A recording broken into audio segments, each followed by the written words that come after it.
नमस्कार, news straight का digital platform देख रहे हैं आप। मैं हूं आपके साथ दीपशिखा सिंह राजपूत और आज हम बात करेंगे कोलकाता रेप मर्डर केस में हो रहे खुलासों को लेकर।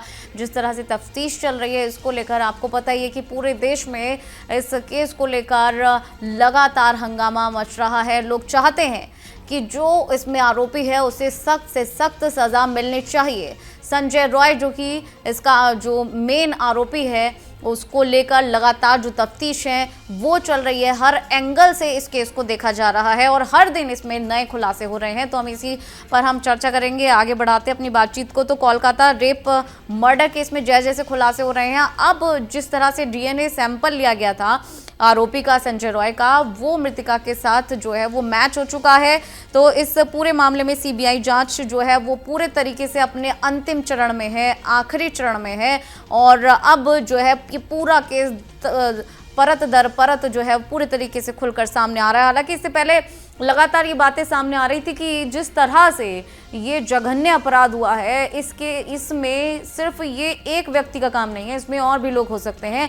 लेकिन अब जैसे जैसे तफ्तीश आगे बढ़ रही है उसमें संजय रॉय ही मुख्य जो है मेन किरदार जो है वो यहाँ पर इस घटना का दिख रहा है।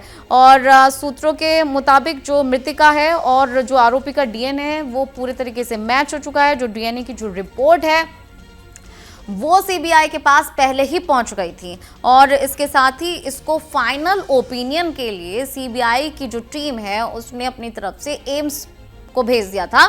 और यहाँ पर आपको हम बता दें कि जो एम्स का जो डॉक्टर्स हैं उनका एक जो पैनल होता है जो इन सब चीज़ों को देखता है, उस पैनल के द्वारा इस पर रिसर्च किया गया, पूरी तरीके से एक रिपोर्ट तैयार की गई और पैनल ने डीएनए रिपोर्ट की बारीकी से अध्ययन किया और उसके बाद से ये अध्ययन करके बताया गया है कि जो डीएनए सैंपल्स हैं दोनों के वो मैच हो रहे हैं। हालांकि जो जानकारी हम आप तक दे रहे हैं सूत्रों के हवाले से आ रही है और सूत्रों के मुताबिक ये भी आपको बता दें कि अब तक की जो रेप और हत्या की जो तफ्तीश चल रही है इस पूरे किस्से में सिर्फ और सिर्फ केवल संजय रॉय ही शामिल था और दूसरे शख्स के जो सामने आने की भूमिका पर हम जो सोच रहे थे कि और भी लोग शामिल हो सकते हैं, फिलहाल ऐसा अभी तक कोई भी व्यक्ति नहीं आया। मतलब पूरी अभी तक जो तफ्तीश हुई है उसमें सिर्फ और सिर्फ संजय रॉय ही मेन आरोपी है और जो डीएनए है वो सैंपल वो मैच हो चुका है मृतिका से। इसके साथ ही जो रिपोर्ट है सीबीआई की तरफ से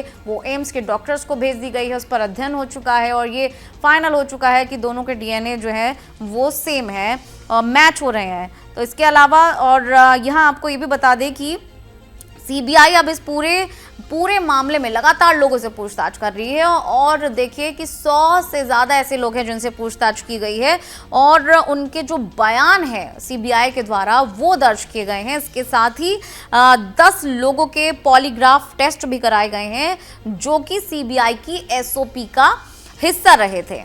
और इससे क्या होगा कि जो चार्जशीट पेश की जाती है उसमें किसी तरीके की कोई कमी नहीं रहनी चाहिए, इसलिए सीबीआई बिल्कुल नीचे तक गहराई तक जो है इसकी जांच कर रही है। एक एक पड़ाव पर जो है चीज़ें खंगाली जा रही हैं, लोगों के बयान लिए जा रहे हैं और साथ ही साथ पॉलीग्राफ जो टेस्ट होता है वो भी कराया जा रहा है ताकि कोई भी कमी नहीं रहनी चाहिए और जो न्याय है वो पूरी तरीके से होना चाहिए। हालांकि लगातार जो सीएम है वहाँ की ममता बनर्जी, उन्होंने भी बात कही है कि जो न्याय है वो ज़रूर मिलेगा, जो आरोपी है उसे सख्त से सख्त सज़ा भी दी जाएगी। और जिस तरह से बीच में जो आरोपी हैं उनके भाई या बहन ने कई बार बयान दिए कि ऐसा हो ही नहीं सकता, उन्हें फंसाया जा रहा है, तो ये सारी बातें एकदम झूठ साबित हो चुकी हैं क्योंकि डीएनए सैंपल पूरे तरीके से मैच हो चुका है।